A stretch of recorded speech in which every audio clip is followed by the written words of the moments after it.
This smells really good. The ginger, garlic, and the red chilies with the curry leaves, it has this very nice aroma. Maybe I'll add a little bit more oil. Seems like it's kind of sticking to the pan.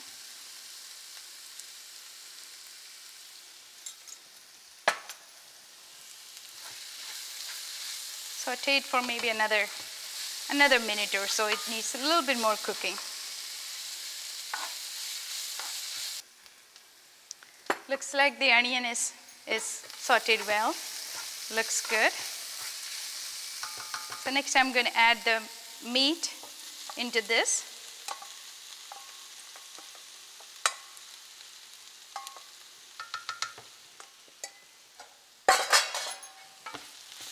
And mix it really well. You want to get all the flavor from that ginger, garlic, and the green chilies mixed into the meat.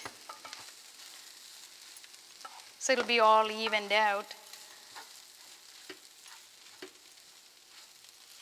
That looks really good.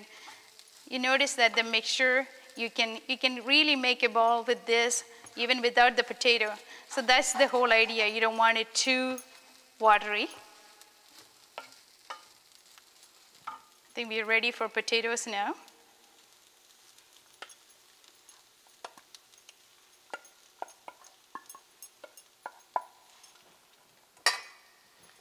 Mix it really well.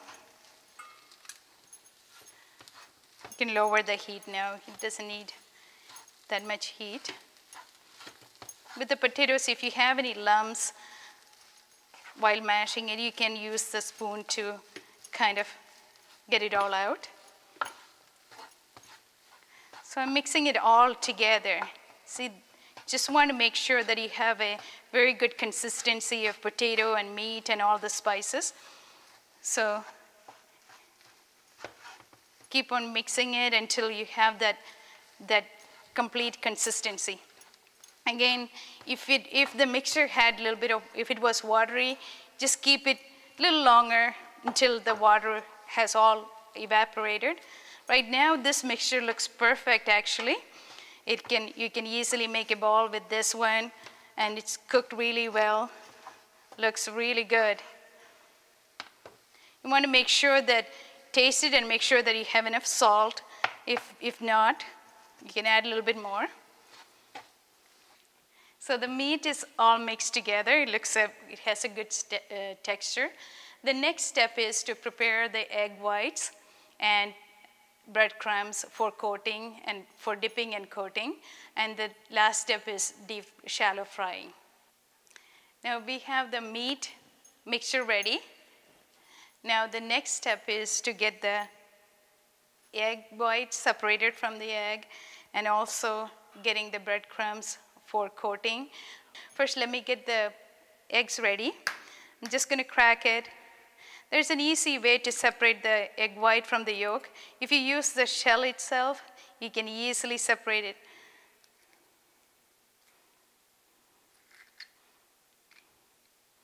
See how easy it was?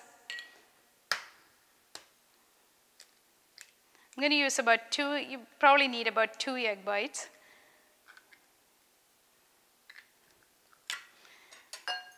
Next, beat the egg whites to get it a little fluffy.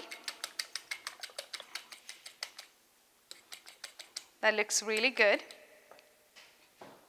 Another ingredient that we need is breadcrumbs. It's used for coating. After you dip the cutlets in egg batter, you use it for coating before deep frying, and that is to keep everything together and gives a good texture also. And I usually use the plain kind of breadcrumbs, so I'm just going to transfer about half a cup breadcrumbs in a bowl, so it's easy to get the coating, and you can work with this one. So this is a good size bowl. We have the mixture ready. So the idea is to make lemon-sized balls, and you take a pretty good size, and then now you can shape it. You don't want to make it too thick. It's about 1/4 inch thick. so you can be easily immersed in oil when you're frying it. This is an oval shape. That looks really good. So you can see the potatoes and the meat.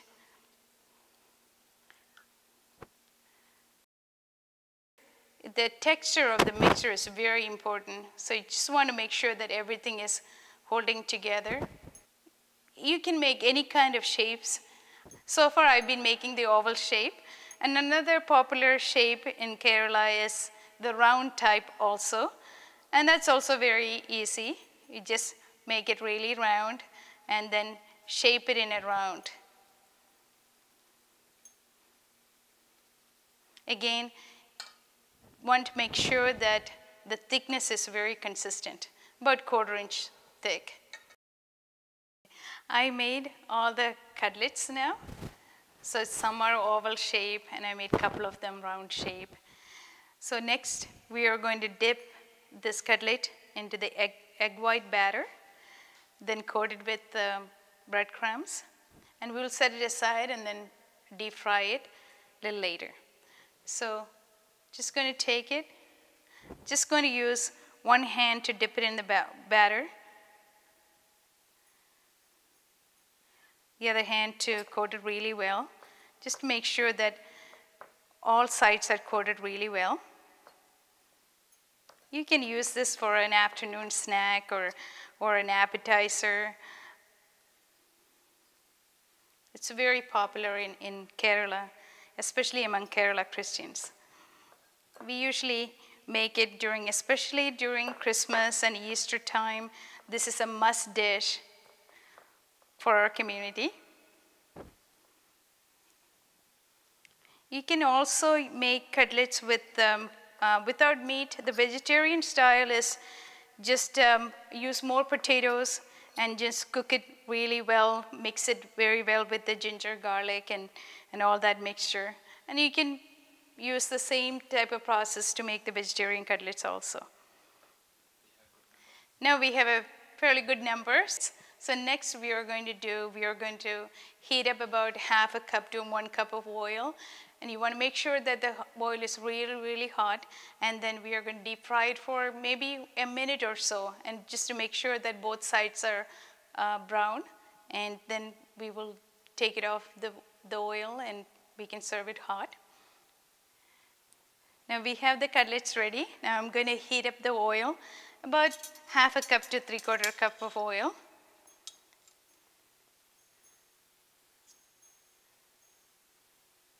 So you should have enough oil to make sure that the cutlet is fully immersed in the oil.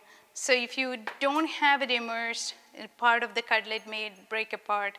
So I'm going to leave this here until the oil is really hot.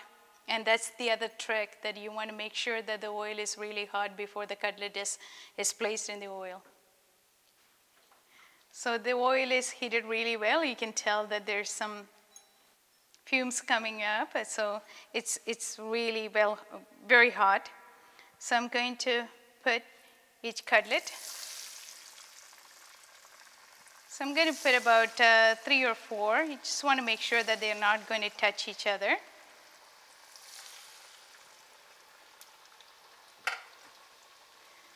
Notice that the cutlet is fully immersed in oil. And that's what you want. You just want to make sure that it's fully immersed. Otherwise, part of it would be out of the oil and it might start falling apart. It's getting a very nice brown color. So I'm going to remove it from the oil and put it on a platter with a paper towel. The paper towel will drain off excess oil. And it will just very nice dry texture. It looks really good. So I'm going to fry the rest of them. Be careful when you are putting the cutlet in the oil, just to make sure that you dip one end and then let it go.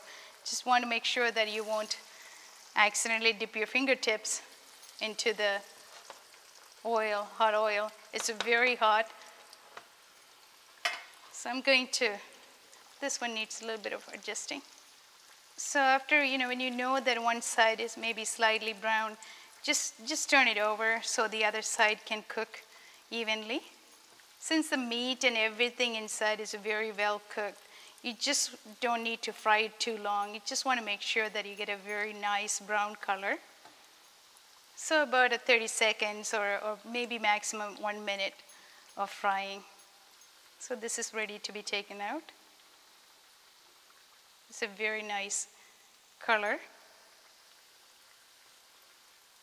For frying, I use canola oil.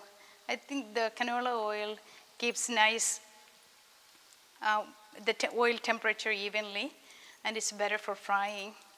So I'm going to move the oil from the heat so it won't burn.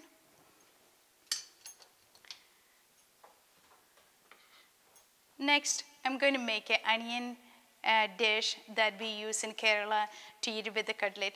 You can eat the cutlet as it is without any dipping sauce, or maybe if you like ketchup, you can use ketchup as a dipping sauce as well. So the frying is done. Now we are going to make a small onion dish. We slice the onion very, very thin. You can use it round or different sides. I'm just going to slide it from the side. Then put the onions in a little bowl.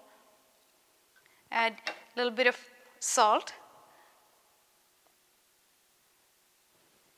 and vinegar, maybe about 1/4 teaspoon of vinegar, just to get that strong onion flavor out. That vinegar and the salt just neutralizes the onion strong flavor. This is very special in India, in Kerala especially. We use the onions on top of the cutlet and eat it. Now I can arrange it. The afternoon snack is ready. You can enjoy it.